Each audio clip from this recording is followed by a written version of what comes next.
Alright, I want to discuss the non-initiation of force.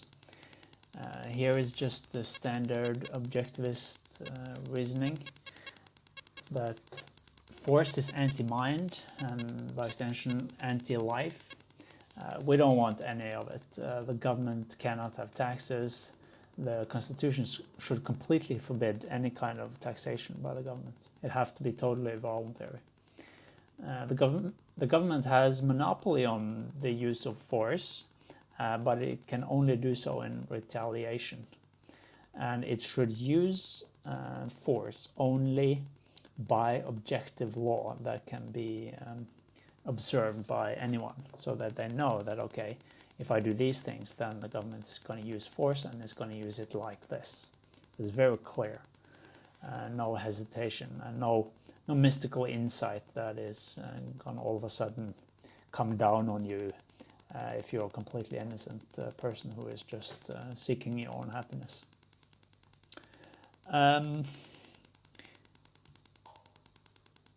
On the use of guns, good people, they should carry guns, so that if there's anyone bad who is attacking or using violence of any kind, then the good guys, of course, they can shoot the bad guy if the police is not around.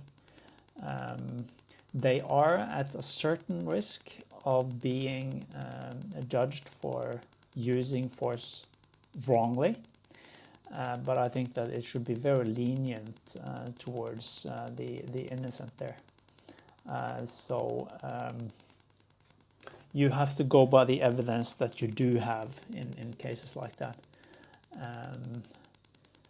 But if there is evidence suggesting that one character is good, one person is good, and that person has defended himself, he's in his home, and stuff like that, then it should be very lenient towards, okay, you're actually the good guy here. And the concern should be very dominantly with the victim. And the government should always try to make it easier to gather evidence, and the police should build systems to make it easier to protect people against bad people, because a person who is initiating force, should not have a very long life in a good society. It is very important to be judgmental against bad people, because they are very destructive to good people. Usually criminals, Ayn Rand has very good discussion about the criminal mind and how it operates.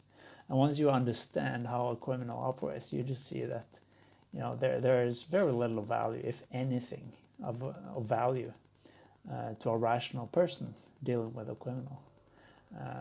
They pretty much should just be gotten rid of. As long as there's evidence, that is very important, because you do not want to take, hurt innocent people. That is very important.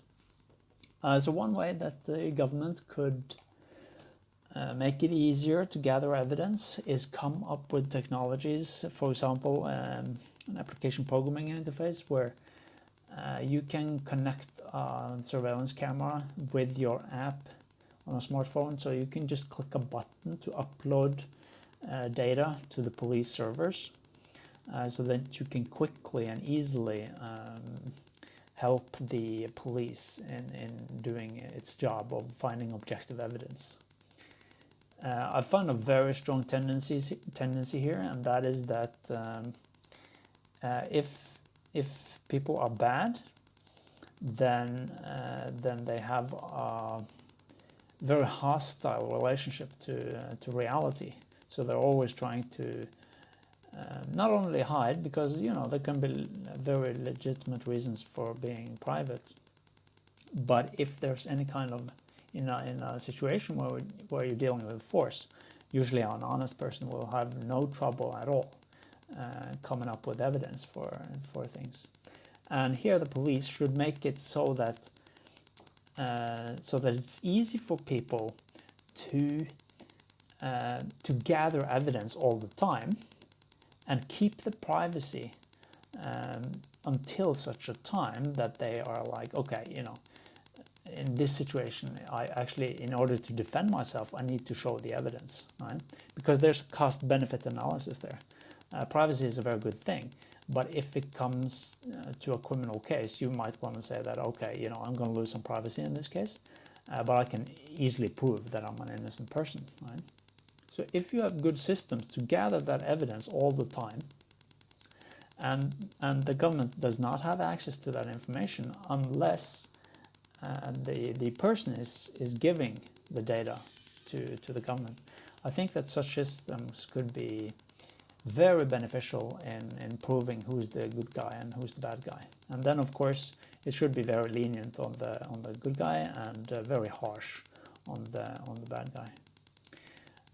The problem today is that the police doesn't really know their own role. They don't have a clear perspective. What are we doing here? There's no philosophy that is driving them, so they got a very clear, precise definition. This is what we're doing, right? I think that on Mindshore that can be very different because they have a very clear role, and they can be driven to achieve, and they can have a very clear thing that, okay, this is what we want to do. We want to stop the bad guys from doing this and this, and we're going to set up traps for these people. We're going to hammer them hard, right? We're going to eliminate eliminate their ability to get things done and hurting innocent people. What you're seeing in the West today, I heard of one case. I think there was a guy who he had been to jail like 27 times or something. And now, recently I read a news article that he killed like 3 people or something like that. This is so predictable. If you got a criminal record of years and years and years, the police's job should be to, at a minimum, lock you up. It have to be evidence-based, and the laws have to be objective, of course. But there should be no mercy for people like that. They are not going to turn good, right? Another hug to a criminal is not. This is not how the world works. Bad people are really bad, and they can hurt good people, and they should be dealt with properly, cost efficiently. Very important. Yeah. So Mindshore should be very different in these regards, and because the police would have a very clear mission to stop the initiators of force, I think that so many things could be so much better than it is today. Thank you for your time.